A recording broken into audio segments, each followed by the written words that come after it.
I don't see your. I don't see video for some reason. Hi, Alon. Hey. There I am. Hi, Alon. Hey. Hey, Alon. Hey. This is great. How we get? I hear you. I don't. But... How you guys doing? Good. It's usually somewhere here. Debbie, are you home now? Yes, I'm home. Oh, good. Yeah. Nice. At midnight. Pretty early. Yeah. Who's at midnight? I hear it. Okay. Usually somewhere over there. I'm sorry, what? Let's see. No, he made a mistake. Does everybody see me? Because I don't see most of you. Most videos aren't on, I guess. Mine was on, but it went off. Oh, here. Volume, see that? Yeah. Right there.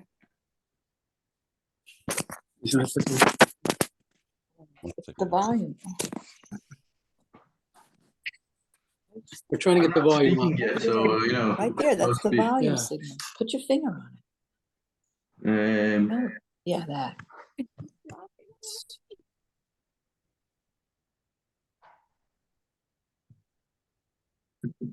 Okay. Put our video. Yes. What's the name, maybe? Hey. Ah. Hi, guys. Stars. Hello, Jenny.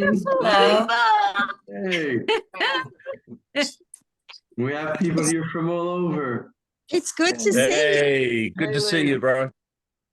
This is like a reunion. People. Yes. Yeah, it's on. This is beautiful. Yeah, nice to see you. Okay, if we look, you can put your video on. Turn the light on. I figured out my camera. Right, this. Oh, Marlies. Oh, wow. That's who what she is said. that? Is it Diane? No, I was. There you are. Okay. So they can hear you and see you right now. Oh, why? Wow. You got the. Try this for a third time. I was gonna just shout out Maybe I'll how's put it this everybody way? doing. I know I'm gonna get an answer to that. Can I put it this way? Had that all Yeah, on. they can hear you. Okay, they can hear us. Nice. Oh, more people. How's your family? My family's doing well. Everybody's have a okay. password. Do I have a Zoom password? Good to know. They're being locked How do you get their downstairs. picture out? They don't disturb us. Password for this particular. Yeah. Luckily, we have an upstairs and a downstairs. Okay. Okay. Ah, nice. It's exciting. Right, still people coming in, so I guess it'll take a minute just to wait for everybody to enter. I don't understand what you're saying. See if you can enlarge that, Sarah. Oh, well, I'm not in yet, but I can hear it all. Yeah, I guess you guys are in. You can hear me. I hear you. Great. Yeah. I'll let everybody come in. There's still people coming in, and then Just leave it. minute. 1:10 to 1. We're there, but no picture. No picture. Ilan, we were expecting you to be in a tuxedo. What's going on? Now. There you go. Elon. There you go. That's the hat. There we go. It's That's on. what I we turned it know. on yesterday. That's good, as long as we're. And then what does this mean? Don't, you got the picture. There you go. Let me see you, Marnie. Sandra. Oh, this is so cool. Can you see me? 12:30, and I texted right back. Yes, I can. Rachel? What? Don't mess around. Hey. No, I just want to see with the camera so I can see us. What He's a is, lot of people. oh, Then I went to chef lane. Promotion thing. Then I went. there's more people? Maybe it's at the beginning. I'm still waiting for people coming in. I got upstairs about one. Again, like I said, what's the time now? Not 9, on it? couple more minutes. Yeah, we'll give it people a couple minutes. Hey, Kevin. Hey, Boker Tov. Boker At least it Tov. is for me. I'm on the west coast of the United States. Oh, that's more. Wow. Can't they see me? This is You so look cool. good, Elon. It's good to see you. You to do stuff like that. Oh, yeah. Oh, yeah, I know where. I could just, you know, I'm just basking in this, seeing everybody. Ah, it's amazing. Yes. Here we go. Unless if my camera turns off. Is there a way I can see? No, but then I can't. do this. Hi, Elon. Good, they were. I said, you know what, if she's over there, I'll never find her. I'll have to go get out. Hi, Elon, my friend. How are you? Not 28. at all, I have to admit, 29 today, seeing everybody here, Where would it be? really. Yeah, not bad. Control panel, I know. I'm so excited to be here. Sure, we can't see them. I can't. You want it? Too many. Touch that thing. Bummer. I think Oh, we have most people, maybe a couple more will come in the next couple of minutes. You can. What I am thinking of doing is, isn't this the camera? I can't see. there. I muted everybody. Apologies. This is so different in how guiding works. It never works. Shut up. But I've muted everybody. The plan is for the next hour and a half, we're gonna, just a moment. For the next hour and a half, I'm gonna try and talk a little bit about the situation, specifically from the perspective of Gaza. We will, this is a 3-part series, the whole idea was. One will deal with Gaza, one will deal specifically with Israel, and the third will deal with the larger picture, and that's the world and time, right? Sometimes things look very differently from the little small perspective to once you broaden it out. So today is going to deal with Gaza more. What's the life in Gaza? What's the view from Gaza? What is Hamas? What do they want? Are Gazans Hamas? How can we parse this very complex situation? Okay? But I thought I'll just start off before we go into anything, just telling you a little bit about what's happening. There's people here who I've last time met about 8-9 years ago, and some of you I've met just last season, right? Just before this whole thing started. So first of all, I'm so excited, and just me mumbling is going through the pictures and looking at you guys now. It's just amazing. Everybody, oh, and everybody's opening the Zooms. It's just getting me so excited. So what's been happening for the last 68 days since the 7th of October? So until the 7th of October, life looked really nice. Tourism was going very well. I was very happy in this, working, meeting people. I just love it. And there was a group that I love very much, and it was supposed to come on October 12th, if I'm not mistaken, or maybe even before. And that till the very last moment, we didn't know if it will happen, and then we realized. So first of all, the first thing you said about the 7th of October, that it took a very long time to actually understand what happened.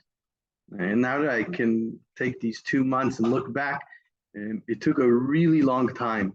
I would say it took about 3 days to even realize what happened. Um, every day we knew a little bit more and a little bit more. That is the first thing I can say about what happened on the 7th of October, is an utter shock and misunderstanding. The things that sounded clear in the world just broke down. The thing I can say about probably the first 2 weeks of what happened was a total numbing of understanding. We all walked around. I had conversations with people here where I live in Jaffa, and they were nonsensical. It was as if we were all slightly drunk because words couldn't encapsulate what was happening. The information eked out slowly. We suddenly started understanding the numbers, and the numbers grew every day of the people. And then they suddenly, after a week and a half, they started becoming also not just numbers, but people. The stories that were coming out from what happened in the South was unbelievable. We are talking of close to 900 civilians killed, murdered in their own houses. We're talking about 340 of them being under the age of 30. Young people. We're talking about 240 were killed in their own houses. 17 who were on the beach. We're talking about children and babies. 13 elderly who were on a bus tour. The stories that came out, that was the main focus for a very long moment. After that, that's when also Israel started, in a sense, retaliating and trying to affect something in Gaza, as we also started hearing about the numbers of kidnappees growing and growing. And that's also when, from our perspective, lives really changed from here, because the air raid sirens, the rocket sirens, were going off constantly. Rockets falling in Israel, and all the Iron Dome, where I live, you can see it from the balcony just out here. All of that happening. Schools were closed. All public institutions were closed to visitors. And then Israel started collecting reservists. About 300,000 people went into the reserve duty. And that stopped everything. Cafes were closed because all of the people who work in cafes and restaurants are young. They're the reservists. Bus drivers, you didn't have public transportation. The trains weren't running on schedule because you didn't have enough people. Everything kind of ground to a halt, and life became very strange. Today in the morning, I went for a walk with my daughter, my smaller one, who's 10 now, and I tried to ask her, why the heck would people want to hear about what's happening in Israel, Gaza, from her perspective? And she said, yeah, everybody wants to know what it is like when you don't have school. That was her perspective, right? Now, it's funny, it's beautiful, it's nice. I love my daughter, but it also shows to an extent how insulated you could still be. She's a 10-year-old and she's still insulated. It affected her life, but it didn't destroy it, in a sense. It took us in the last month to start to kind of try and make a little bit more sense of what's happening. We are having lots of conversations here. Like many of you know, I live in Jaffa. Jaffa, just next to Tel Aviv. Jaffa is the area of Tel Aviv that is a mixed area. We are about 45% Jewish, sorry, 55% Jewish and about 45% Arab in Jaffa. So it's a very mixed community. In this little building that I live in, 3 floors, 7 apartments, 2 Arab Muslim apartments, 1 Arab Christian, 1 American Jews who aren't here at the moment, and me and the person next door, Israeli Jews, and at the bottom, he's an artist, so I don't know where to put him exactly. He always smokes his cigarettes in the elevator. He lives 1 floor down. I don't get it. Why does he? Anyway, not the point. So we have these conversations. We are in contact here in Jaffa, Jews and Muslims and Christians, and we talk. And it was a very, very complicated time. Could really see how people are struggling to put what happened into words. The first feelings that came up, which are devastation and sadness, are what kind of kept us in a fog for a couple of days. And then it started to move towards anger and rage. Once you understood the calamity, the horror of what happened, which is unfortunate, but that's very, very reasonable to feel that kind of feeling of anger and helplessness. Helplessness always brings anger out, right? That took a while, and this is my story. Yeah, I'm not giving you the story of all of Israel at the moment. But after helplessness and rage and anger, it's slightly moved towards a feeling of doom and fatality. And this is not going to get better. I had conversations. My brother lives in London. My brother-in-law lives in Paris, and my cousins are in Amsterdam. So I've had conversations with all of them exactly about how much does school cost, how much would renting a place for long-term cost, how much would it, how would I find work there, and my wife. We've had very concrete conversations. And then happily at one moment, one of the people who traveled with me, like you guys, offered us, like so many people did, an apartment in Italy. And I've been offered by all of you wonderfully generous people, apartments and houses in every place in the world. And this guy has a house in Italy, and he offered it to us. And it was exactly in a moment where we said we can't, and we ran away for 8 days with the girls to Italy.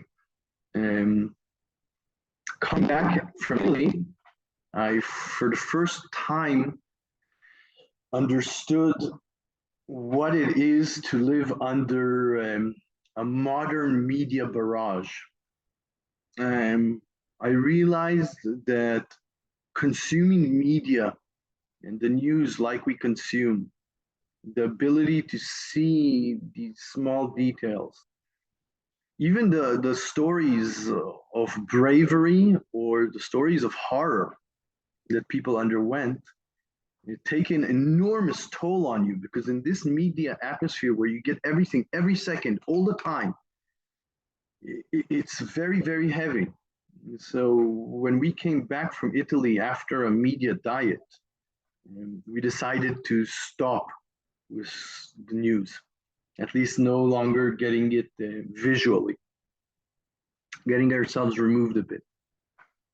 And then I started doing a couple of these lectures and discussions. I've done a couple before, and they helped me so much in clarifying a bit of my mind, trying to understand what's happening and how do I think about things.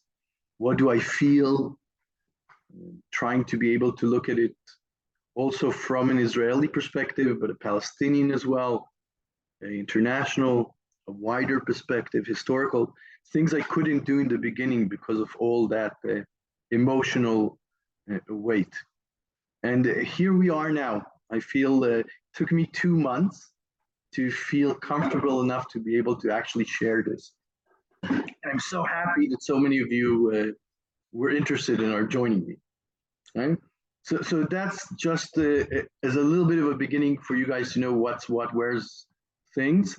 And what I think I'll start with this little presentation. It's a PowerPoint and so forth. And I'll stop after about 15 minutes or so, just to start seeing if we have questions or issues. I do want to try and keep it a bit to how I used to do things, where we actually conversed, not just me lecturing.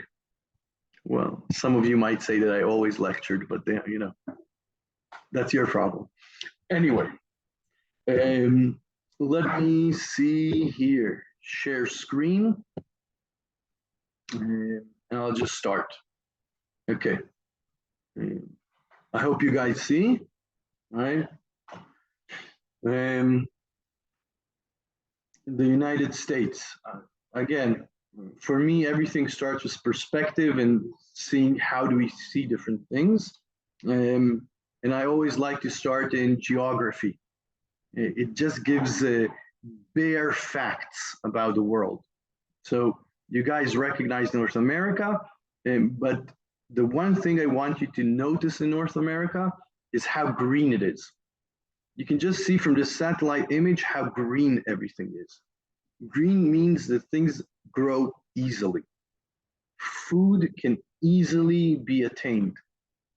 Green means so many positive things about water and the ability to sustain life. And if we go to our area, the first thing I hope you see is the change in colors. All right.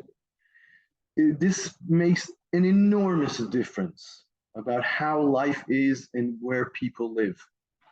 You can just see North Africa here, and people can't live in most of Northern Africa. They have to hug the coasts, except this little swath of the Nile River in Egypt. You can see the whole northern part of Africa is barren. People have to clump together.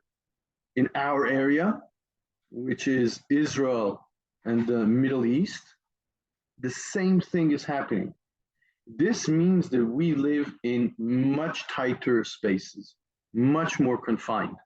It's an important thing to understand.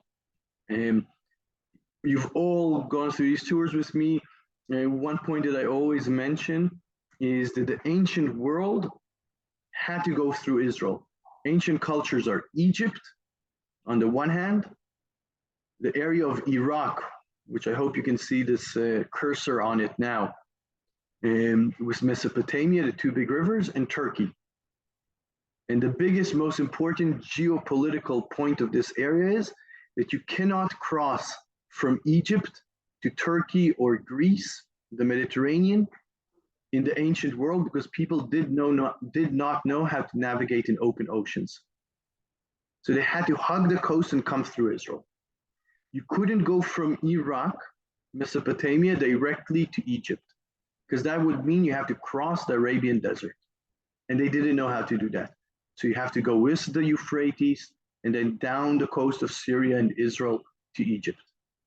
This is what made Israel always, from a geopolitical perspective, such an important place. If we go a little bit closer in, and we'll see Israel. I hope it updates on your screens. And we can see Israel closing in, right? Israel is extremely important historically because it connects Egypt with anything else. And Egypt was the thing. I remind everybody that when the distance between our days and Jesus is shorter than the distance between Jesus and the pyramids in Egypt. When we say that Jesus was a long time ago, Jesus would say that the pyramids are even longer ago. So the connection to Egypt as the biggest empire of the past is incredibly important. And that's where Gaza comes into this story. Gaza historically has always been the last outpost of Egypt. It has always historically been connected to Egypt. If we go into the Jewish Bible, Gaza is not, in a sense, part of historical Jewish land. Definitely not in the Jewish way of understanding it. Throughout the whole biblical period of the kings and onwards, they never ruled Gaza. This is where there were a people called the Philistines. And that's where the Palestinians will get their name from. They appear throughout the Bible, and they're settled in Gaza. We have the story of Samson destroying Gaza. It was always somebody else. It was always connected in a sense to Egypt. In the modern world, you don't need to trade along rivers or the ocean anymore, but you do need to trade through the sea. This area is incredibly important because you can see down at the bottom of the picture, the Gulf of Suez, which I'm trying to put a cursor on, and then the Mediterranean. And the connection between the two is the Suez Canal. It makes it incredibly important. And now we see it with Yemen or militants in Yemen shooting at ships crossing over there. Right? This is incredibly important. Secondly, today the area which is all desert, which is all desert, has lots of oil and gas. And this makes this area incredibly important today. The third reason that this area is unbelievably important today is religion. In this little tract of land of Israel in the area, right, Judaism was born, Christianity, and Islam. And all see this place as different, not just land, but holy land. Somehow that the land itself has holiness. All three of the faiths in different levels and different points in time make this place holy. And that puts unbelievable focus on this area. But like you can see, back to geopolitics, it's very desertous. We have to live very densely. If we go closer in, we'll see the Gaza Strip itself, which is this little area. And how do you, don't move around. This is the Gaza Strip. It's a very small area, right? With a big population inside. They have the last connection to Egypt, but historically they're also a very important port that ended at the Silk Route. In the Middle Ages, not in the ancient times, 1,000 years ago, if you wanted to get anything from China, it would walk its way all through Asia and end up most likely in Gaza to be exported to Europe. That's how it was in the ancient world. That's what made Gaza important, right?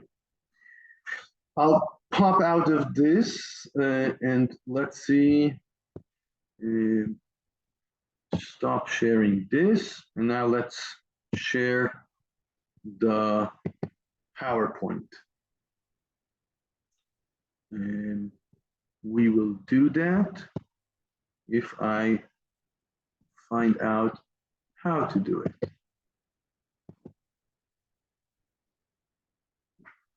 Just nod and say if you see this PowerPoint thingy or not yet. Just a moment. How do you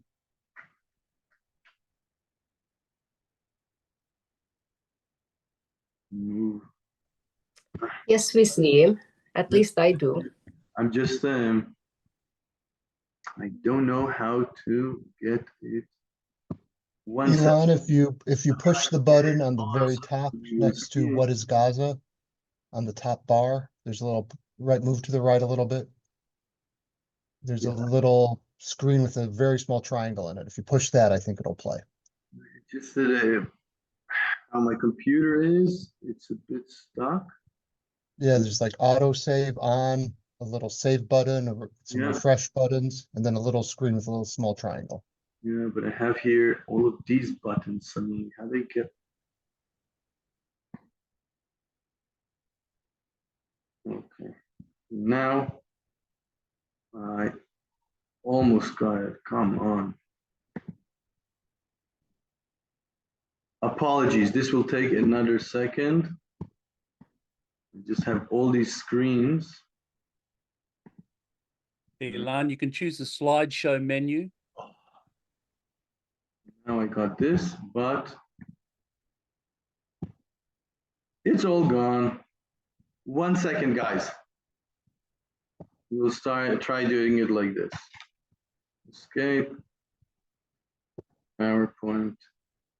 Show.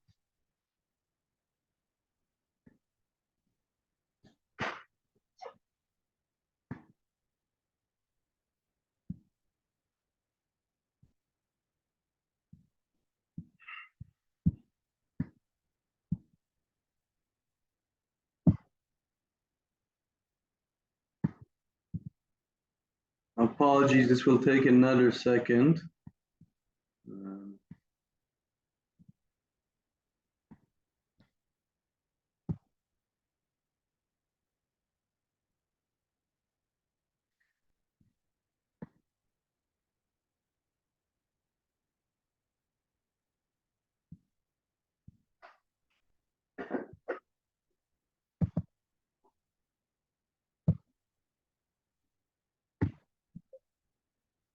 Apologies, guys. It is going to happen.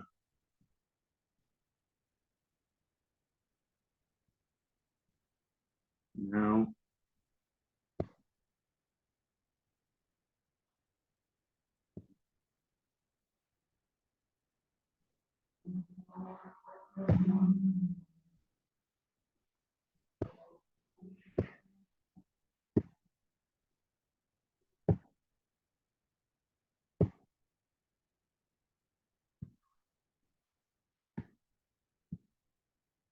Okay, you see more or less?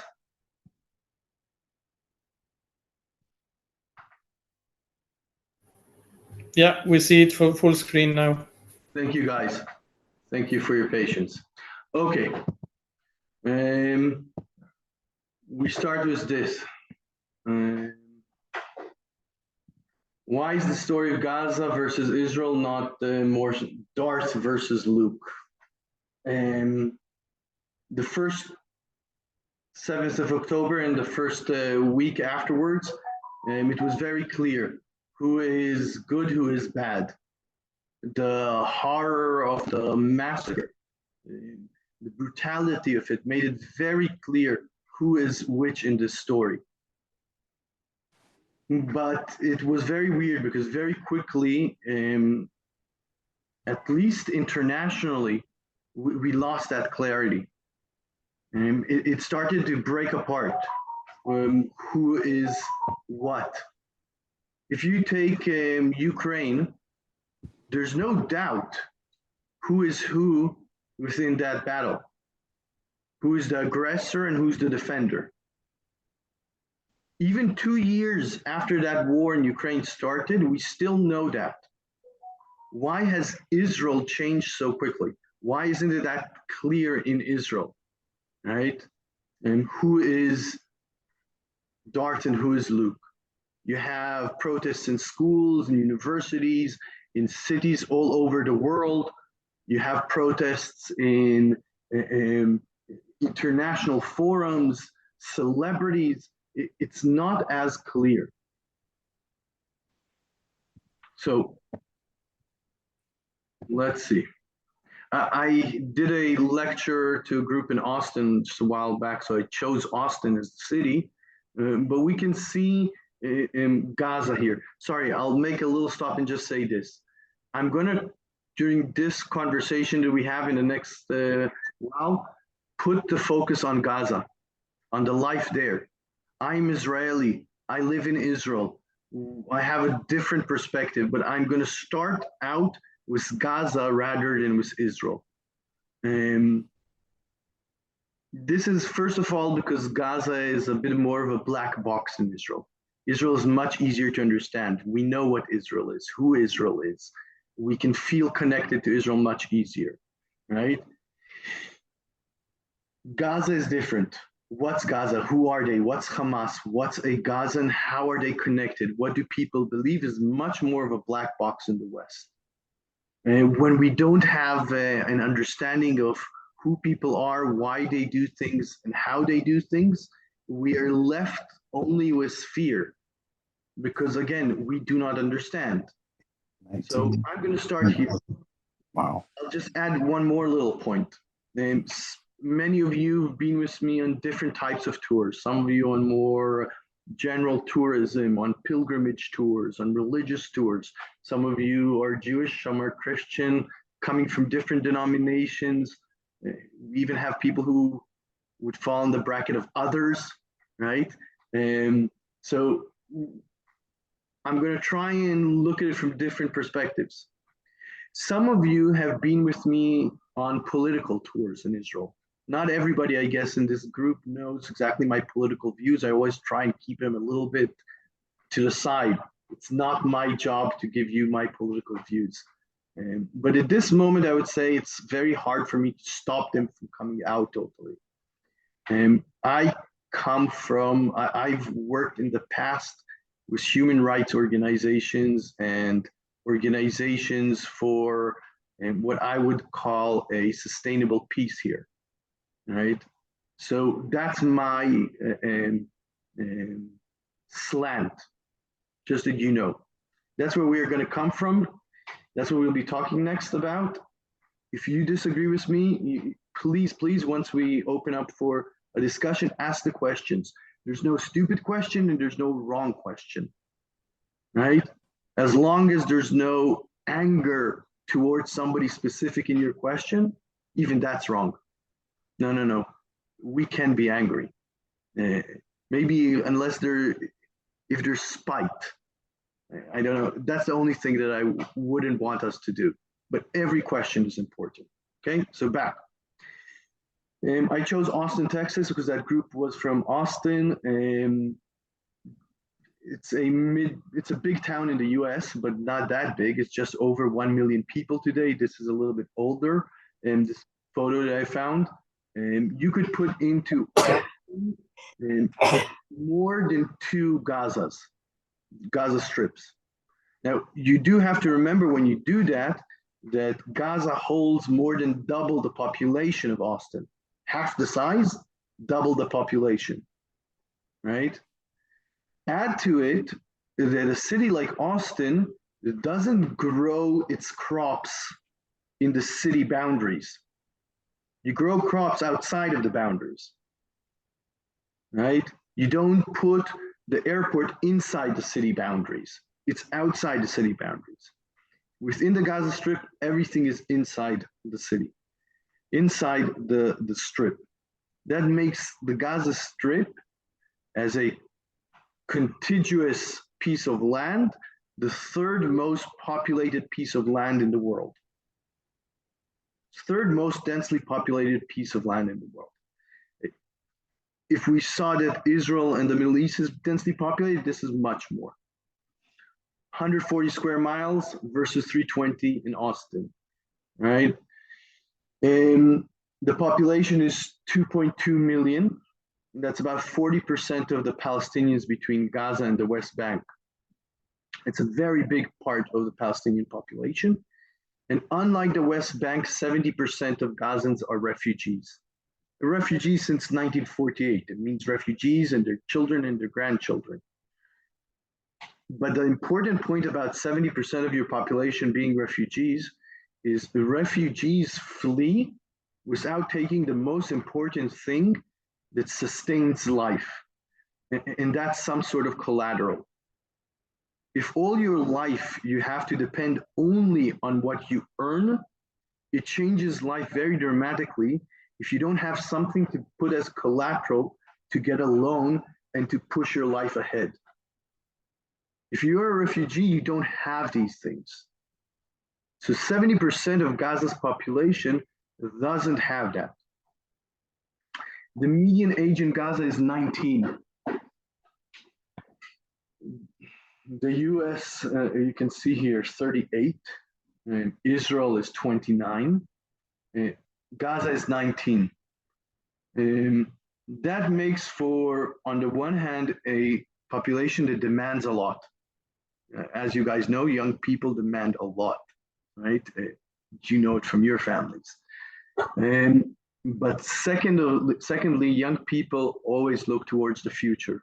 I remember how idealistic I was when I was young, and I know how much more sober I am today, right?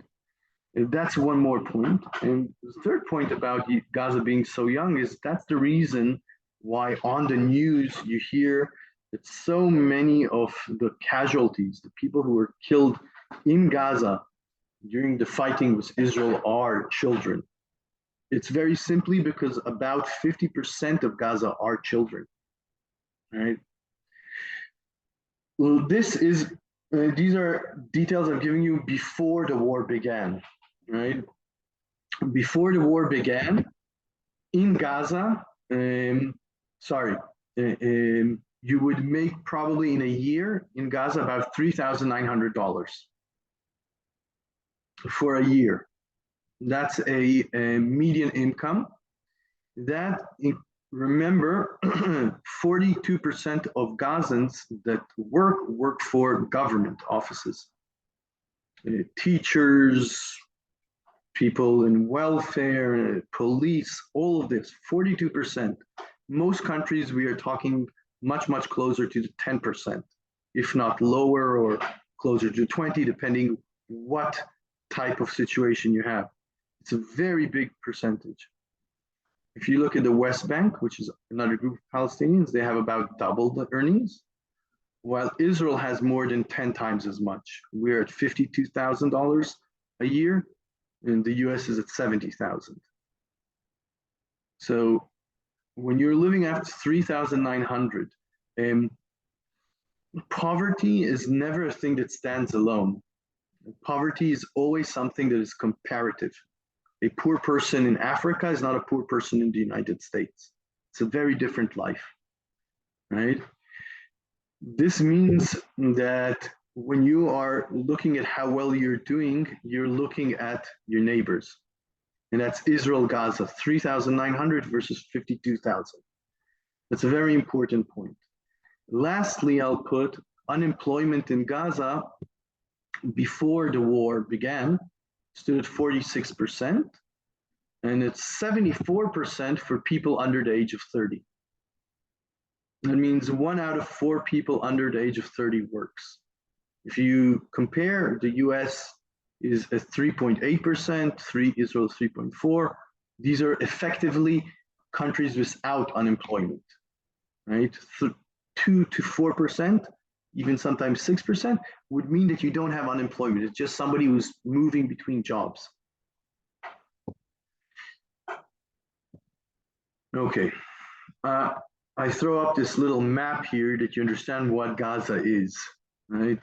This map also shows the extent of the attack that came on the 7th of October. The red dotted line around Gaza into Israel is the extent of the attack. On the 7th of October, Gazans broke through Israeli defenses, which are formidable. We're talking about defenses that cost billions of dollars in the creating, broke through, and within 2 days created the largest massacre that Israel has undergone. We've never had anything similar, not even during wars, right? The numbers of people. And the fact that this is civilians, this broke entirely the sense of trust and protection that Israelis had. The most basic tenet of our relationship with our government is you protect life. That's number one. Everything else comes later. But if we look at Gaza, Gaza is built out of 8 black dots. These are the cities in Gaza. It has 8 cities and villages. And the biggest one being Gaza by far, holding about 35% of all the population. That's in Gaza itself. The red dots are refugee camps. 8 refugee camps in the Gaza Strip. 70% of the population lives, about 60% of the population lives in those refugee camps. So the refugee camps, the city of Gaza and the city of Khan Yunis are about 92% of all of Gaza's population. It's very dense. Life in Gaza before before October 7th. This is a family. This is from a project called Gapminder. You can find it online. It takes people all over the world and photographs a more or less typical family. They took 3 families from the Palestinians and photographed their lives. So the economic situation of the Abu Alia family, right? And as you see them on the left, this is their kitchen in Gaza. They live in a refugee camp in Gaza. This is the poorest portion of Gazan population, right? And that's what a kitchen looks like. You can see GDP growth in the graph that is thrown in the middle there. All I need you to see is the blue line that's jumping up versus the red lines, right? Compare the top one to the red line. You don't need to know anything, but you know which of the two you're going to invest in if you have any money. You don't need to know economics. I don't need to explain this. You're not going to invest in the line that since 1994 till 2022 has stayed stagnant. That's Gaza, right? Since 1994 till 2022, it stayed stagnant and even at some points went below. Think of what you could buy in 94. Now you can buy less. These are just a few more pictures from this project. And the daughter was asked to show her prized possession. It's an earring. And they were asked to show the last big expense they bought. And these are the flip-flops, the sandals. And they also make photos in this project of electrical fixtures. Just as you see the difference. So this is an electrical fixture in their house. This is how life was in Gaza before. I'm still not, this has nothing to do with who is responsible for life in Gaza and how it looks like. We need to separate, as hard as it is, people's lives than who put them in that life. Right? Food insecurity in Gaza. Gazans live off of food donations. Around 70% of Gazans live off of food donations, receive food donations.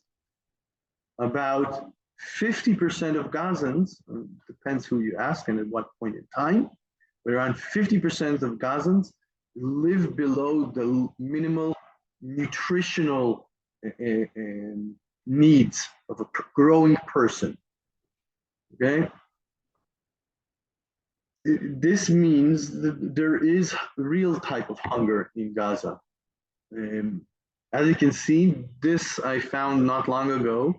The picture of the ladies around this oven is from the World Food Program. The picture on the left is a picture I took in the West Bank. I didn't even understand exactly what it is when I took it. I just found it in my archive, and you can see on the right what it is actually. These are clay ovens. People in Gaza do not buy ovens, do not buy stoves, they buy clay ovens.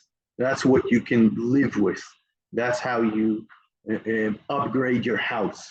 A clay oven rather than an open fire. Water is probably the biggest problem of Gaza. At the moment, I'm just going to throw all of these things up. At the moment,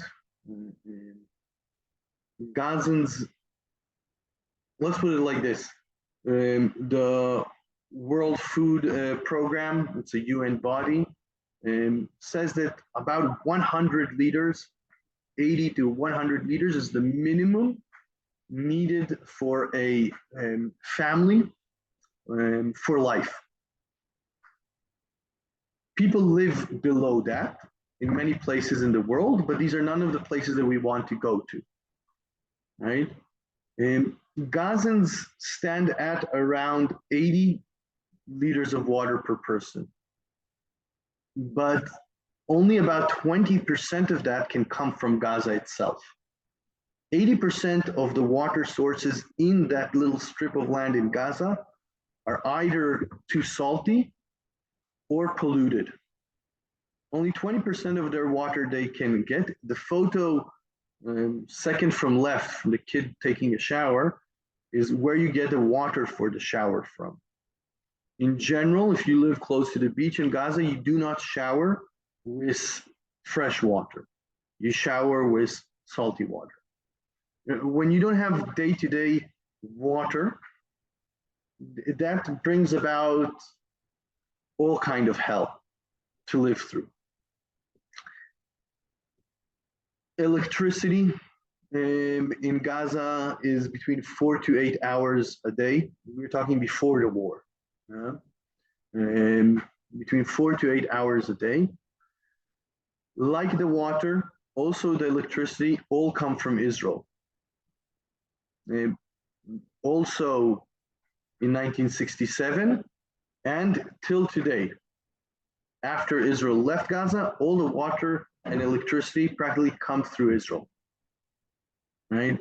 If Israel wants to stop that, like Israel wanted to stop at the beginning of the war with Gaza now, it was made very clear that it can't, because people do not have any other source for these things. One big surprise about Gaza was all this that I've been telling you. Gaza has 97.8% of its children knowing how to read and write. They go through school. All children have access to school in Gaza. In a moment, we'll talk about what are these schools, but all children have access to school in Gaza. And life becomes very difficult after you finish school, go to a university, get a degree if you can, and then try and find a job with 75% unemployment for under 30, right? Do you know what? I'll stop here. From here, I was going to start explaining about the Hamas. What is the Hamas itself? What I want to do is see if there's any questions till now. So I think you can unmute yourself and ask a question if you have. Let's give this some 10 minutes to kind of collect a few questions, see if we have points, and then we'll go back. I have a question. Hi. Is the Gaza Strip considered a part of Israel? How does that work? In the next part, I'll go through the history in a more kind of organized manner. But Israel took over the Gaza Strip in the Six-Day War in 1967. Israel, through war, took that area, which was until that time under Egyptian control. And since 1967, Israel controlled it. The term we use is occupation. It's a legal term. Occupied territories. Israel held that area. We didn't call it Israel very simply because call it Israel, you need to do a legal process called annexation. Take it legal. Israel never did that. Israel didn't want to do that because the world disagreed with it, and also majority of Israel never wanted to rule over Gaza because the very large amount of population that doesn't want to be ruled by Israel. So from 1967 until 2005, Israel controlled that area through occupation. At 2005, Israel left that area. Unilaterally, Israel left, we'll talk about it soon, and closed that area off. Israel still has effective control over a lot of big things: water, electricity, borders, entry and exit. Israel has its navy. Israel controls the area from the outside. In the inside, Israel doesn't. Okay? So why did Israel, after the 6-day war, not give the Gaza Strip back to Egypt? Okay. And also on that question, were the conditions in the Gaza Strip the same as they are now when Egypt and Jordan ruled that area? When Egypt ruled the Gaza Strip, the conditions were the conditions of the early 60s.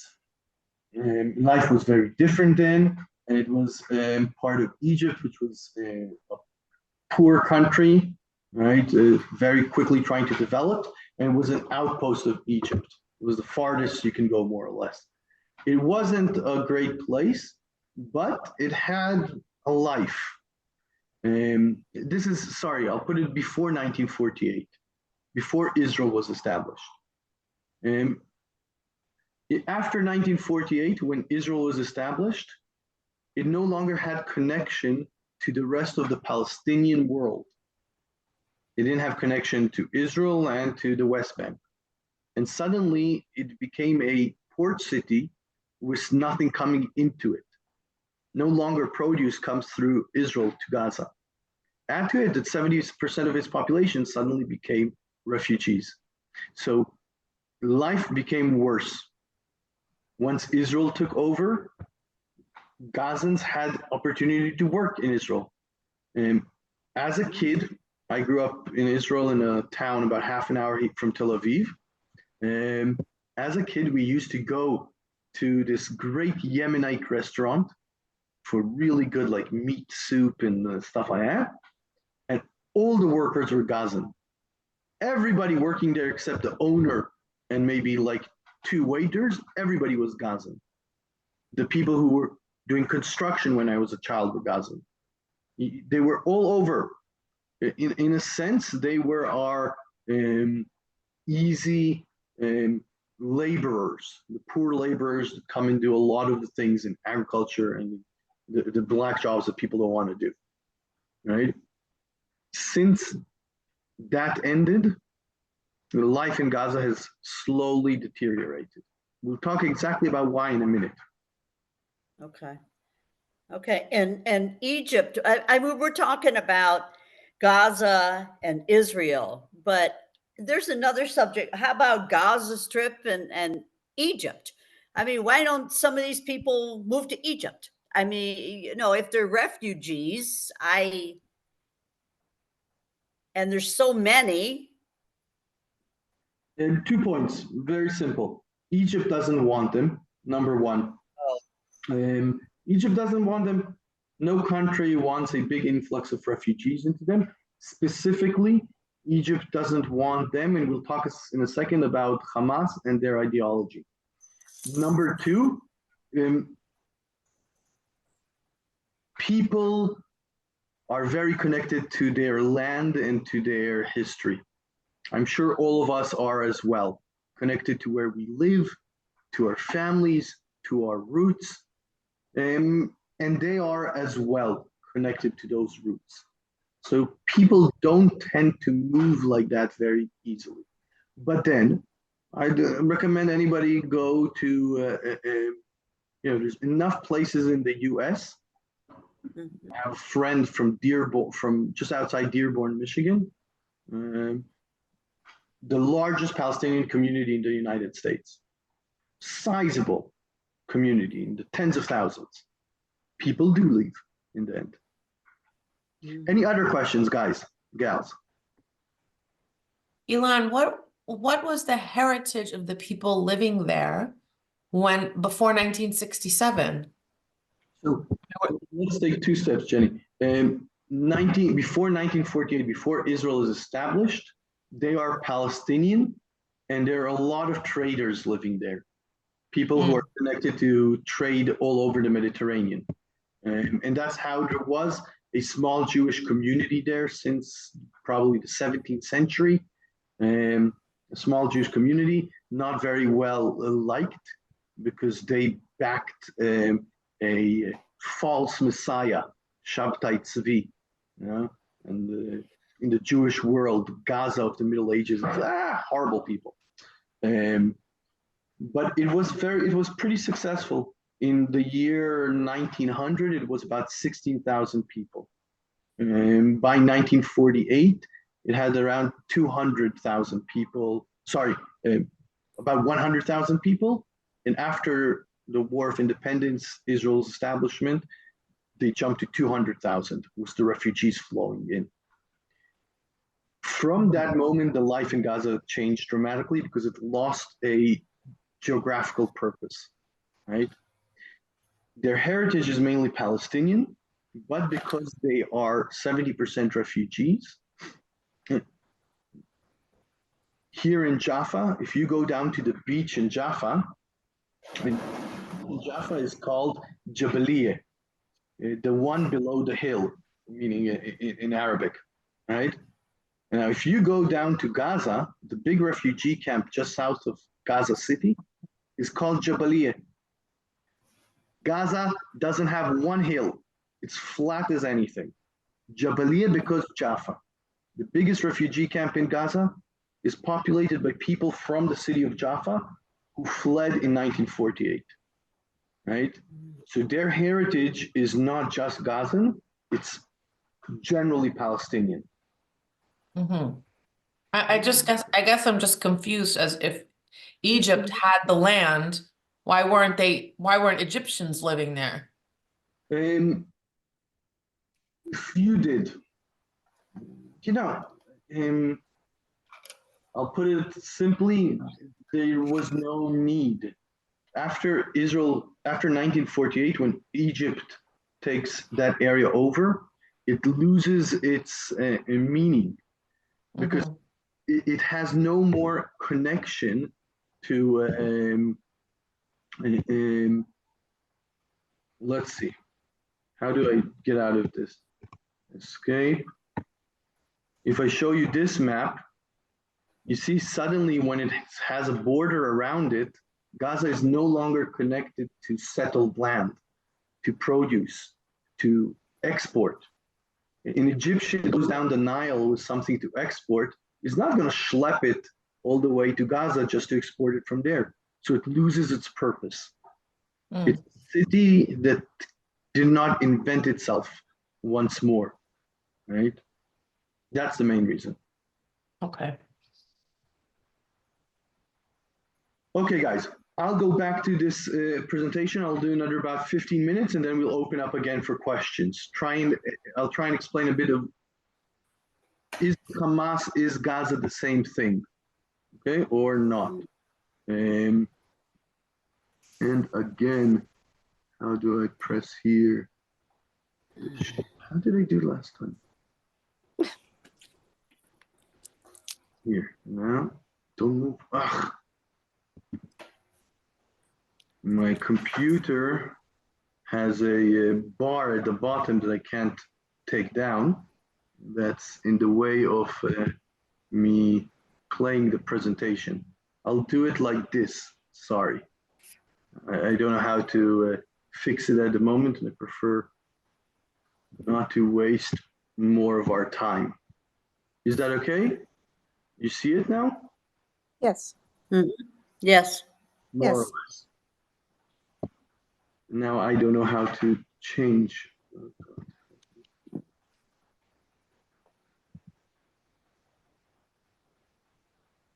Okay, who are the Hamas? Let's start with that very simply. Gaza, 1948, 1967, it becomes under Israeli control. But let's go a little bit backwards. The Hamas is an organization that's based on the Muslim Brotherhood. The Muslim Brotherhood is an organization established in 1928 in Egypt. In 1928, Egypt is ruled by Britain. And the Muslim Brotherhood is, first of all, an anti-colonial organization, and second, a pro-Muslim organization. It believes that the way to get away from the foot of the UK is through Islam. Strengthen your religious identity, and that will make you a truer actor. You will go straight, in a sense. That's how it came about. The guy here who's in this photo, and this is from a protest in Istanbul. This guy is the founder of the Muslim Brotherhood. Yeah.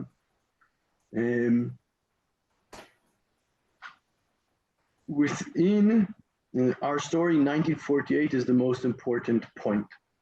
The Muslim Brotherhood was trying to drum up religious connection between people, and it went throughout the whole Egyptian country.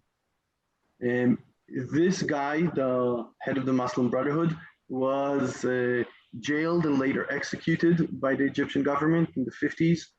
Is the guy who came after him as well, right? The Egyptians did not trust him from the first moment, because once the British were kicked out, they didn't stop. They didn't disband. Their ideologies continued and said that the governments of the Middle East that work with the ex-colonial powers are just as bad. That's the main reason the Egyptians cannot stand the Muslim Brotherhood. 1948, War of Independence, like we call it in Israel. Palestinians call it Nakba, the destruction. If we're looking at it through the eyes of Palestinian, for them, 1948 was a destruction. And you don't have to agree with this, but I put here up on the screen this photo that says loss of land. You don't need to look at it very deeply, but you can just see how the yellow becomes slowly more and more green.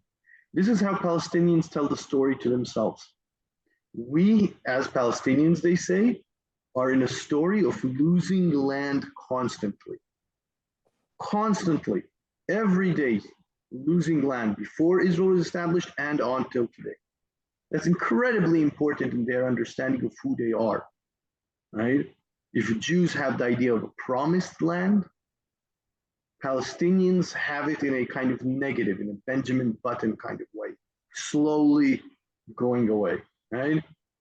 1959, this is about a decade after Israel is established, for the first time Palestinians organized under this organization called the PLO, the Palestine Liberation Organization, and fight back against Israel. 1948 devastated all Palestinian leadership. All their leaders fled. They were nowhere to be found. They had no leadership.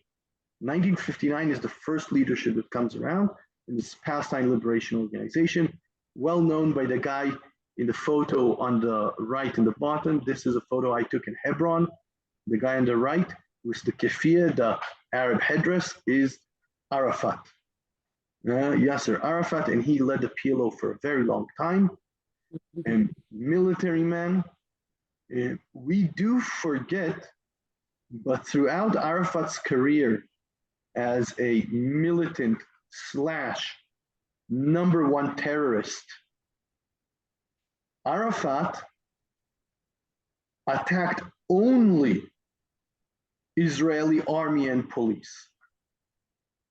In his world, in the 50s till the 90s, the only legitimate person to attack Israelis were police and army.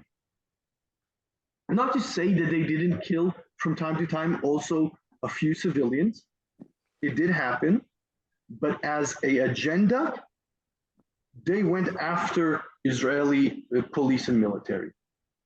The guy next to him in the photo, in the white beard and the white veil above his head, you can see he's very different.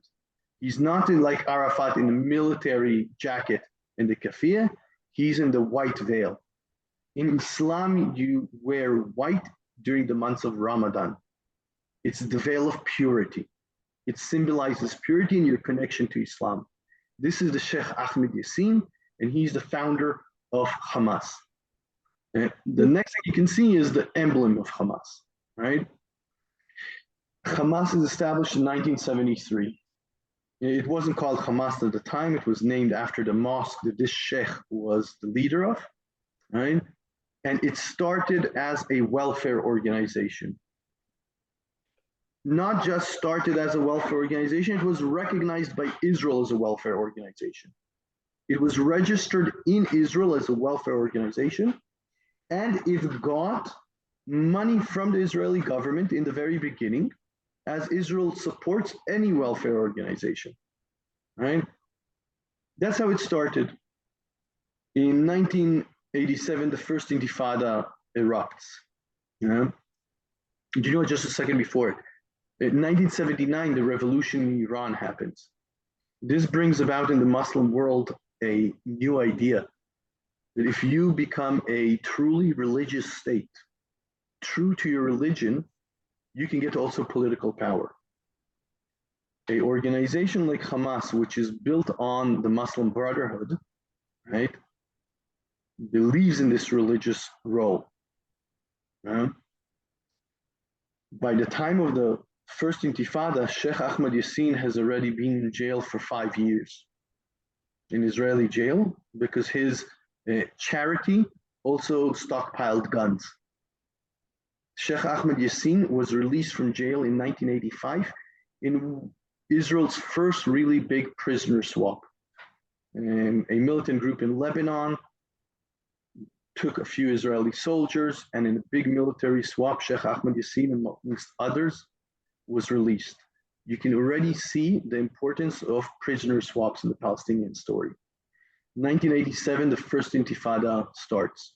The Intifada is uprising in Arabic. During the first Intifada that ran from 1987 to, let's say, 1991 or 1993, depends how you parse it, 108 Israelis were killed. 108 Israelis were killed during the first Intifada. 92 out of the 108 were army and police.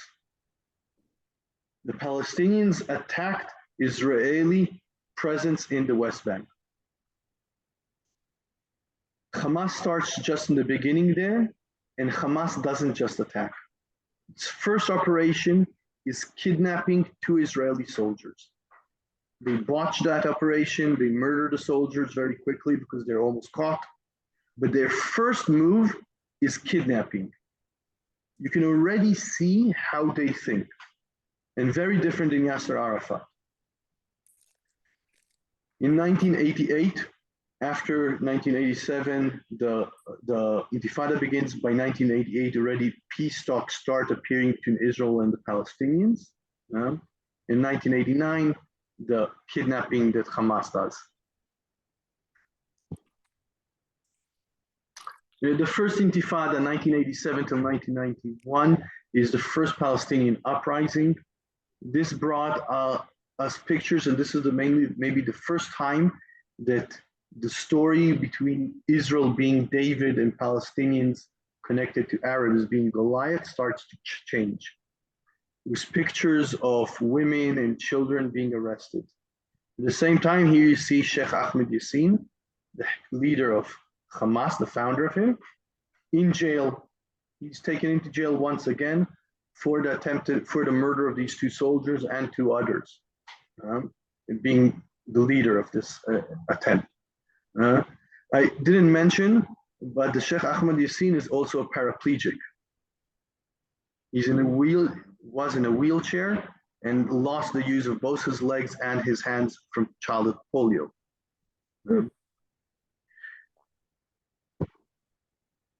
the 90s. The 90s really changes Hamas. In the presentation, they should appear one by one, these photos, but let's just imagine that it still works like that. And I put on the left the photo of the mosque. This is Ahmed Yassin's mosque in Gaza. And below it, this is a daycare center in Gaza. And in Gaza, you can be born in Shifa Hospital that's run by Hamas. You go to daycare that's run by Hamas because it's a welfare organization.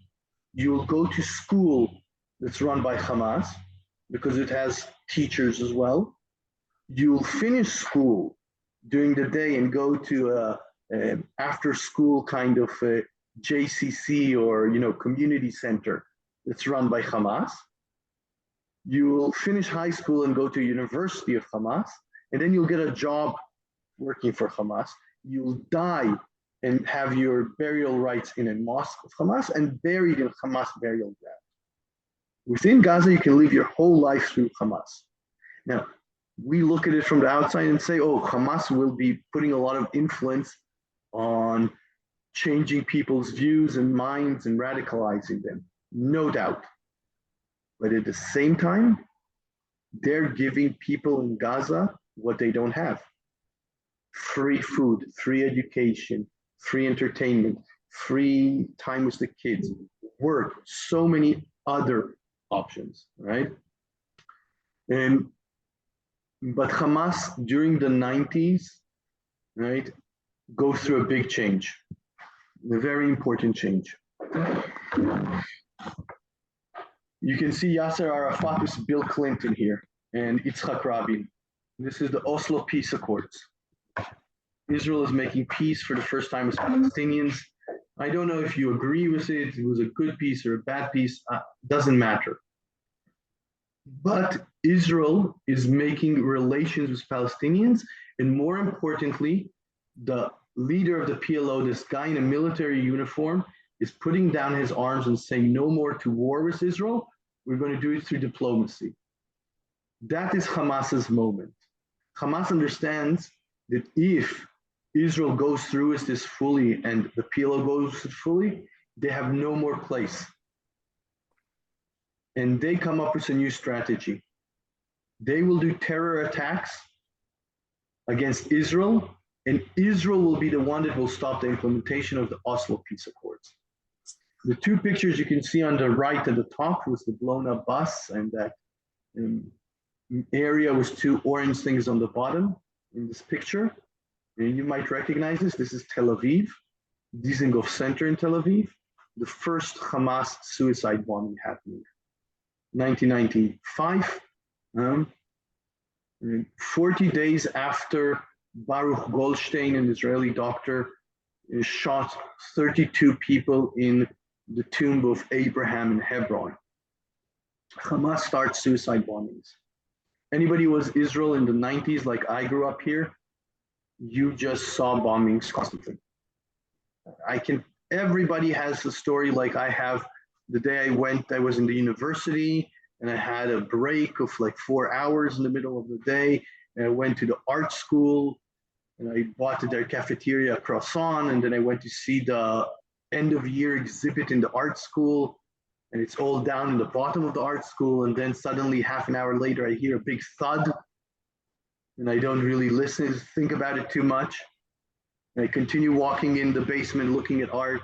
And as I come up, there's police cordoning off the area. The same cafe that I sat for a croissant, 9 students were killed in a suicide bombing. That's not a special story. Every Israeli in my age group has a story like that. That was Hamas, right? Rabin was assassinated at the same time in November 1995, Israel's prime minister. And it all changes. If throughout the whole first intifada, 100 Israelis die, and most of them are army or police, in the months between October 95, when the peace with Oslo and Jordan starts stabilizing, and until May 96, when Benjamin Netanyahu comes to power for the first time in Israel, Hamas go on an attack and kill 120 Israeli civilians. Totally different world in 6 months. What the Intifada did in years. Hamas comes a new thing. Bibi will win the election, and Israel really does back out from the Oslo Peace Accords. From the Oslo Peace Accords and Bibi's government until the 7 of 10, Hamas becomes a little bit of an enigma. It continues on its way of putting most of the influence on terror, but it changes from just suicide bombings after Israel does a very big campaign at stopping this and goes towards rockets, right? The most important point in this story is the connection between the Second Intifada and the disengagement. The Second Intifada is no longer, like we said, the first, this is suicide bombings. At the end of the Second Intifada, over 1,107 Israelis are dead, right? The cost is great for Israeli lives. Living in Gaza becomes very difficult. If I didn't mention it before, in Gaza in 2005, when Israel decides to leave, until that moment, there's 7,300 Israelis living there, settlers, in 17 little villages. They need just around 11,000 soldiers to protect them. It's more than one soldier per person. I have 2 kids from my class in high school, not my form, just my class, yeah, who are today injured because of IED bombs in Gaza Strip. And I'm not special in any way, right? That was a very hard time. And after the Second Intifada, the government decides we will no longer go towards a negotiated peace deal. We're doing a unilateral disengagement. Israel, within 1 month, took out all of its presence from the Gaza Strip, right? And then Gaza was taken over by Hamas. Hamas took over Gaza by force. There were elections. They won a very big part of that election. Israel, the United States, and the rest of the world said, we will not recognize Hamas. We will not recognize these elections. And then and then Israel decided to leave Gaza unilaterally. When you leave without a deal, somebody will take credit for it. The people we do deals with are the Palestinian Authority, and they weren't given the credit because they didn't make the deal. Within Palestinian psyche, Hamas got the credit, right? In the Palestinian psyche, just like in Israeli, Israelis say Arabs, Palestinians understand only force. That's how we have to be acting in this area. Palestinians say exactly the same. Israelis understand only force. Hamas took all the glory for Israel leaving Gaza. From that moment till today, Gaza was under a blockade. Israel blockaded it. Nothing goes in and out without Israel allowing it, right? And we've had 6 big operations in Gaza, between Israel and Gaza, since that time.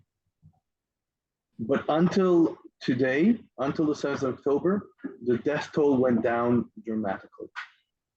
Israel's proposition towards Gaza was, as long as you do not attack Israel, Israel allows you to live, and Israel will supply the bare minimum of water and electricity and allow the bare minimum of food to go in. But they had no future. That was the state in Gaza before the 7th of October. I'll end with this point about Hamas and Hamas's popularity in Gaza. Hamas's popularity in Gaza today came out a poll. There was a poll that came out on the 12th of October of how Palestinians feel. It was done 1 week before. And there was a poll in a big Palestinian polling center and came out today at 4 p.m. Right, 5 hours ago. Hamas is down to about 40% support in Gaza from 80% at the moment. And Hamas is up from about 20% support in the West Bank to almost 45%. So in Gaza, people are stopping believing in Hamas. In the West Bank, people are believing more. Why? Why is Hamas so popular? 3 things. 1, religion. Everybody here knows how important religion is to our identities in the Western world. It's no different within the Arab world. It's incredibly important. You would never see Yasser Arafat giving leading prayer like this. This is the leader of Hamas, Ismail Haniyeh. Second, land. They're the only ones that succeeded in taking from Israel land, Gaza Strip. And third, and incredibly important for Palestinians, is letting prisoners out. All the Hamas leadership was in prison. But you also need to know this. By today, we are talking about a number that's a bit hard to pinpoint, but about 35% of all adult Palestinians going through Israeli jails. If it's for a day, and if it's for years. Release of prisoners is incredibly important for them. Israel at the moment has 7,200 prisoners, not including people who were caught in the 7th of October massacre. These are the 3 things that Hamas always has been championing. I'll stop it here. I can go on, but let's ask some questions and open this up for also discussion. If anybody has, I'll stop the share. Yeah. Feel free, there's no wrong question, there's no stupid question. There's nothing, it's just to try and understand where are they coming from. Are the people within the Gaza Strip, how do I put this? Are there no options for development in the way of innovation or creating jobs? It's a great question. Why isn't there innovation or something different, right?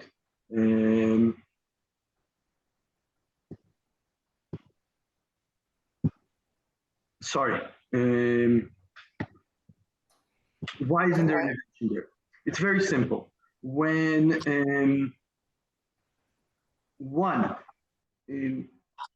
72% of Palestinians before the 7th of October believe Hamas to be corrupt.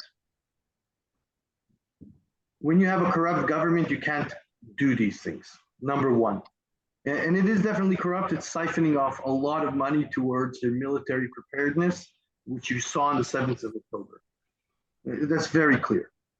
Number 2, Gaza is blockaded by Israel. If you're an entrepreneur, you want to set up a, internet company that sells whatever thing, and you have 4 hours of electricity a day. You can't do that. And you are not connected to the international banking system. You can't ask for a loan. You are living without enough water and food, so you're dealing with day-to-day needs rather than with other things. Life in Gaza isn't such that it's positive for that kind of development. Any other questions, guys, gals? Shoot, you can unmute yourself. I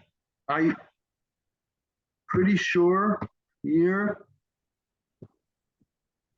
Ask all to unmute. You unmute yourselves. Elon, I have a question. Can you hear me? Yeah. Yeah. So I understand that regardless of how Hamas came to power in Gaza, eventually they became a well-structured apparatus governing that area with a number of ministers and government agencies that were running hospitals and schools and so on and so on. Even then, did Israel acknowledge or recognize Hamas as a government, or has any other political power in the world, United Nations, United States, or anyone else, European Union, recognized Hamas as a real government, authentic government? Yes and no. Well, as usual, that's always the answer. No, Israel doesn't recognize Hamas. That was very important and it's been said many times. Yes, because Israel has been facilitating Hamas rule. Benjamin Netanyahu struck a deal with Qatar in 2015, and that allowed Qatar to funnel in money to the Hamas. Gaza is not connected to the world banking system. Therefore, the money came into Gaza in suitcases, cash, US dollars, and UAE dirhams. We're talking about somewhere around 10 to $14 million every year coming in suitcases. This went through Israel. The airplane lands in Israel from Doha and car goes to Hamas. So Israel kept Hamas alive at a low burner. The basic Israeli idea was that you can always keep Hamas at low level, right? That was Netanyahu's strategy. Second of all, do people recognize Hamas? Most of the world doesn't, but there are countries that do. Russia does, China does, Turkey does, the UAE does, the Qatar does, a few do. Yeah. Yeah. But Ilan? the majority of the world doesn't. Yeah, sure. Hey, man. Hello. Ilan, can you hear me? I hear you. Are there currently any other people coming in to the Gaza Strip as far as population from Egypt or from anywhere else in the Muslim world? Are there currently people coming in to live there, or is it pretty much a locked society? The people are not coming in to live there, and also not from people do try and flee. We have the same type of stories in much smaller numbers that you'd get from North Africa, people on boats trying to cross into Europe, and like you used to have from Cuba to Florida. And we are getting the same type of stories of people trying to flee Gaza on boats. Once they get to Egypt, they're turned back. So it's a very complex way. No, Gaza is undoubtedly, the UN has called it the world's worst humanitarian crisis. I would say that is an exaggeration, only because you have less people dying of hunger and disease than you do have in other humanitarian crises. But this is the worst humanitarian crisis in the world that's situated next to a very rich country. All other humanitarian crises in the world are in areas where we can forget about them, in a sense, as a Western world. Right? Here, it's kissing the border. And that's very unique to have a very rich country and an incredibly poor country, one next to the other. Did I even answer the question? More or less. Yeah. It's just as time goes on, there will be less and less people there theoretically. If people aren't coming there. Today, this poll that came out today, and I was just reading it before I came on, and they asked the Palestinians, what is Israel's goal in this offensive? Just asked it. Right. And the Palestinians overwhelmingly believe that Israel's goal is to drive out all the Palestinians from Gaza Strip. Israel would say its goal is to end Hamas terrorist threat to Israel. Yeah. Sandra, you wanted to ask something? Hi, how are you? Good to see you. Good to see. So glad that your family is safe. Ilan, what is the situation? What was the national security situation months before leading up to what happened? And where is the country now? I mean, why was there lack of national security around the borders? I mean, I know it's a complex, a maze for you guys, but how could the Sorry, go ahead.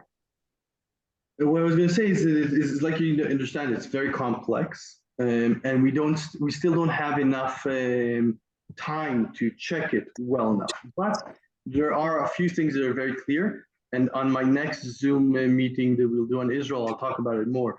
It's pretty simple. We have a conception in our head that's been around for the last 20 years, and the conception says that the Hamas can be contained and deterred. These are two different things, right? We can deter them with our force. The idea that Israel is so incredibly strong militarily and has its hand on all the levers of life in Gaza, if it's water, electricity, if it's gas or anything else, right? So you can contain it and you can deter it. Turned out not to be true. Turned out that if you have your hand on all of these levers and you think that you are in control, right? You aren't. And to keep a people without a hope of change, because nobody has been talking for the last 10, 15 years about any hope for a solution for the Palestinian issue. And 50% of your population is under the age of 19, you get a situation where that angst moves towards violence. I always say, you've probably heard me on one of my tours say these kind of things, that 18-year-old boys are not the height of human development. It doesn't matter if you're Jewish or Christian or Muslim, Palestinian or anything. And life that is hard for a young person gets exacerbated, gets much bigger. But I will talk about why Israel had that conception next time. Okay, great. Thank you. Ilan? Yeah. Hi. It's good to see you and hear from you. I can't even put that into words. It doesn't cover it. But I'm listening to you and I'm trying to, what I've heard on the news here in the country, and I'm trying to put pieces together. And I come up with a question, I hope reasonable, that I've heard on the news that there are 6 hours of electricity they get in Gaza. You're saying 4. Doesn't it work against Israel to be governing, quasi-governing Gaza with such humanitarian limitations? Isn't that adding to the confusion how the world is seeing the situation? I'm trying to word this. I don't know if I'm getting it across. I get your question, and you're touching really the heart of that issue. Why is Israel keeping this blockade over Gaza and having to feed and give all the humanitarian needs? Right, and to such limitation. Yeah. Why not just pull your hands away? So that's what Israel tried to do in 2005, disengagement. We pull our hands away. But it turns out that it's not really possible.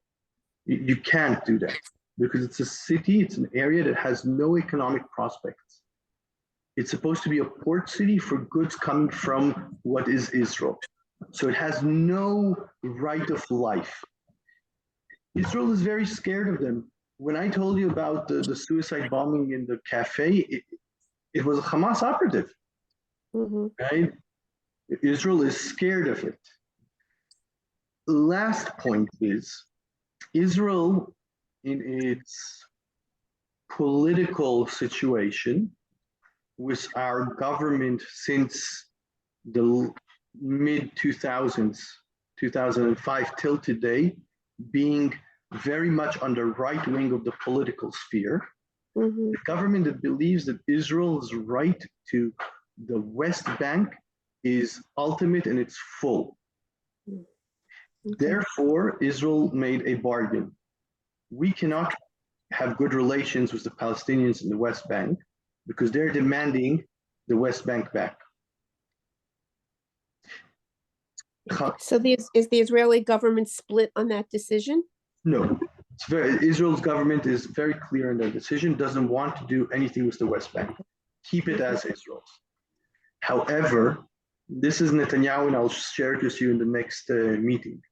But Netanyahu said in 2019 publicly, whoever wants to stop the Palestinians in the West Bank gaining independence, he must support the Hamas. He meant support financially. That's him passing the money to the Hamas. Why is that? Because as long as Hamas is in Gaza, from a geopolitical perspective, Israel can always say, we cannot have negotiations with these crazy terrorists. And as long as they are part of the equation, we will not sit down to the table with these people. So Bibi said, we keep the Hamas alive, and that stops us from having to do anything in the West Bank. I'll explain it deeper next time. Yeah. Sorry. It's complicated. Confusing. So guys, I'll just say this. Our time is unbelievably, I can't believe I talked so much. You can by knowing me. But it's kind of done. I don't want to keep you too much, and I like kind of trying to keep to a schedule. I will be here for the next 10 minutes if anybody wants to ask any more questions. I do say that next time I will be a little bit more on point in the sense of giving us more time for conversations. So if Do you mind? to ask questions, I'm Do here you for mind if 10 minutes. Yeah. Oh, you got stuck. There's a question that's stuck. Anyone else? I have a question. Can you hear me? Yeah. Okay. Can I share your Zoom information with another couple that came with us to Israel? Of course. Okay. Of All right. course. Because I think they would Happy to have as enjoy. many people as possible. And it's great to see you, and I'm glad that your family's safe. Oh, thanks, Linda. This is so nice. This is really, even though we're talking about very heavy things, Yes. inside I'm giggling like a 14-year-old girl, which is just downstairs giggling. Well, we care about people. Yes. Yeah. Yeah. Okay. If there aren't any questions, first of all, if there are, you're welcome to ask me. If you would like to send me them, you're also welcome. You have my email. If you have any more questions that I didn't answer and you want to send it to me, I'll incorporate it into the next talk. I'll try and answer you directly as well. I did record this and I will share it with other people from the tours, if that's okay with you. Just that some people asked for the recording itself. Yes, can we share that recording with other people to bring them to the second class? I will, I don't know, once I'm done, I have the, it has to render and blah, blah, blah, blah, blah. And then I have to post it onto YouTube, and then I'll send the link. So this is probably going to take a couple of days. Terrific. Elon, Larry wasn't able to attend today, so yeah, we'd like the recording so he can hear it when he gets home. Of course. Once All I right. put it on YouTube, and I'll just send you a link. Okay, great. Thank you so much. And don't forget, you have an invitation to Chicago as well for your family. Anytime. Come to San Diego too. Hey. Oh my It's gonna be a really expensive ticket. And you don't. I'm glad you're going to post this, tickets are Elon. now. when we flew to Rome, it was $408 for a flight. We were checking, going to my brother-in-law in Paris. It's gone up to $1,400 for a flight. Ooh. Nobody's flying to Israel. Yeah. Wow. So sad. I don't know how San Diego, maybe it's cheaper. Maybe. I'm really glad you're going to post this online because I think I need a refresher to be able to go back and listen to it again so that it kind of gels in my I agree. in my brain. You know, I agree. There's a lot of information you have there. What I wanted to share with you about Gaza is really because Gaza is so different. It's very hard to imagine it. And I think, you know, you guys probably have heard something of this because this is something I like to say a lot of times when I come out of Yad Vashem with groups for the Holocaust Memorial, right?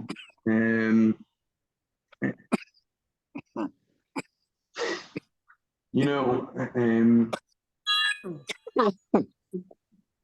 do you know what? I'm not gonna. What I want to do to say is, understanding the other side is never condoning them. It's not the same thing. Right. Understanding is not condoning. My dad was a Holocaust survivor. He went through the Holocaust. And when I started working in Yad Vashem, when I was a student in Jerusalem, I came back and talked to him about Yad Vashem and this and that.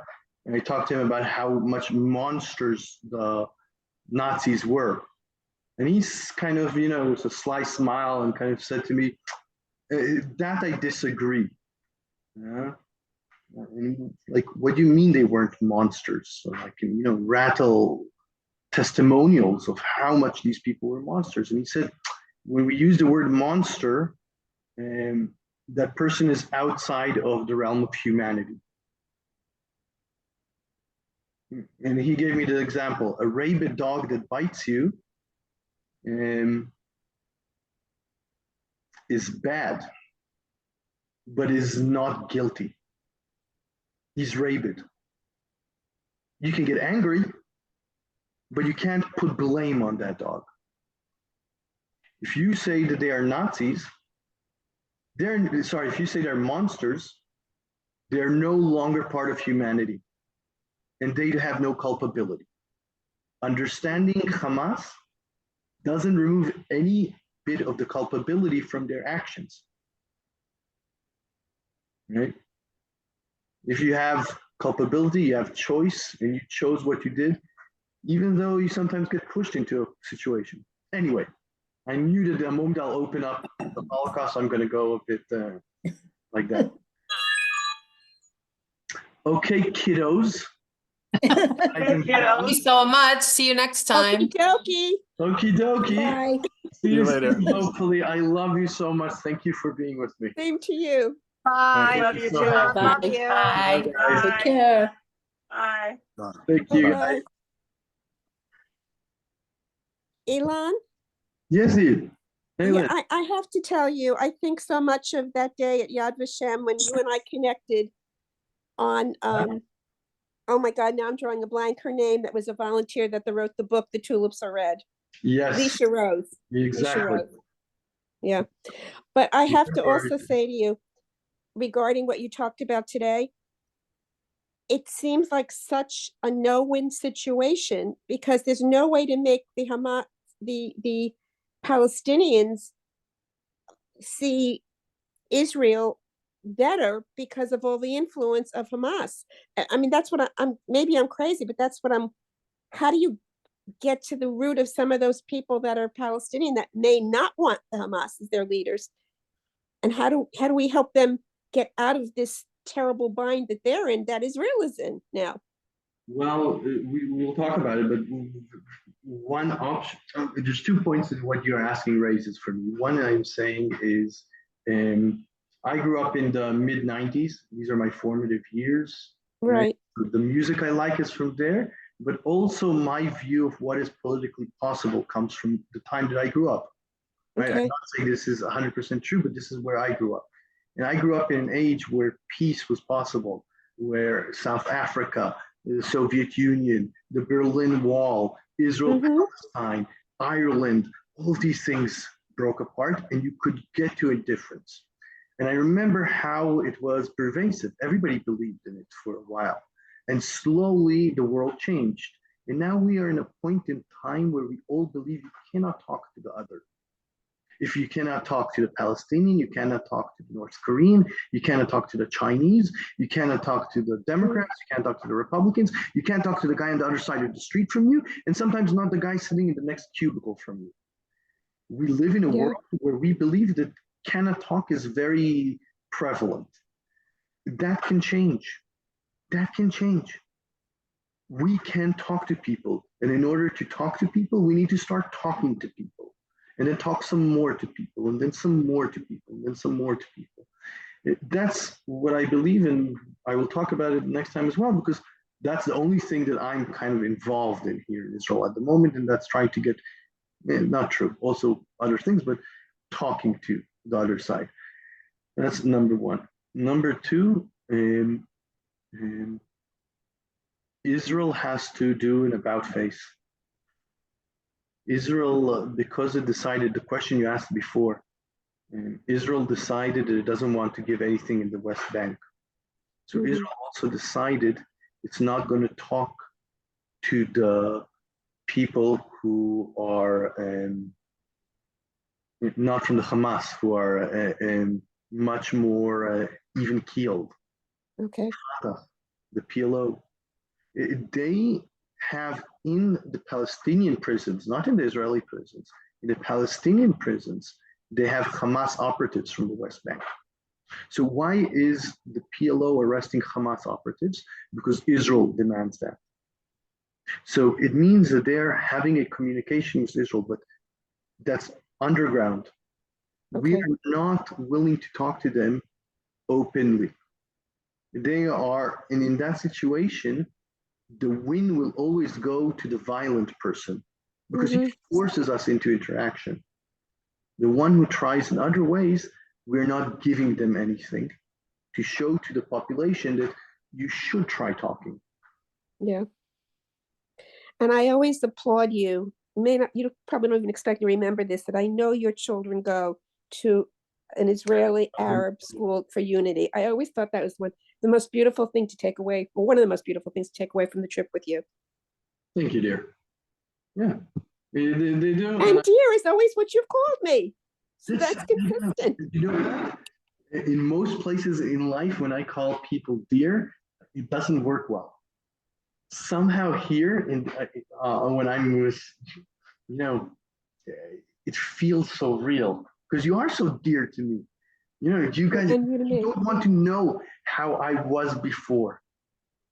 Next time I'll get my wife on for 1 minute to just vent on how Elon needed to see you guys.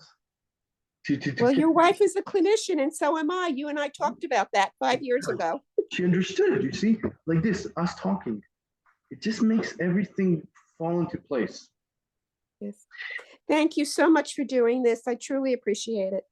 Thank you, dear. Lynn, everybody, hope to see you soon. Yes, definitely. Bye-bye. Bye-bye.